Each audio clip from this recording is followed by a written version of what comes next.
যুৱ সংঘ গাঁওৰক্ষী বাহিনী মান মহিলা পৰীক্ষণ আৰু ৰাইজৰ সহযোগত হাতীগড়বাসী ৰাইজৰ সহযোগত চতুৰ্বাসী আমাৰ ইয়াত এনিশা মাঘৰ বিহু এনিশা হাতীগড় প্ৰাথমিক বিদ্যালয় প্ৰাংগণত অনুষ্ঠিত কৰা হৈছে। সেয়ে আমাৰ যুৱ সংঘ কামত লাগি আছে। এইবিলাক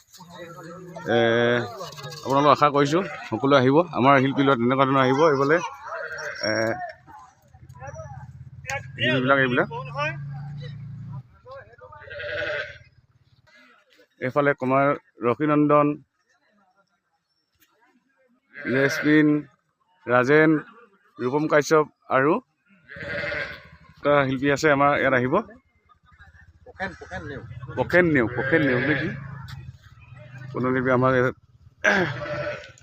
পৰিৱেশন কৰিবলৈ গীত পৰিৱেশন কৰিবলৈ সকলোৱে আহিব আৰু ৰাইজে আহিব সকলোৱে। আমাৰ এই ল'ৰাবিলাক কাম কৰিলে এতিয়া ছুটি কৰিছে সকলোৱে। এইবিলাক এনে বনোৱা হৈছে চাই লওক। সকলোৱে উপস্থিতি কামনা কৰিলোঁ। সুন্দৰভাৱে এনেকৈ আমি ফূৰ্তি ফাৰ্তা কৰিম। সেয়ে সকলোকে আহিবলৈ অনুৰোধ জনাইছোঁ।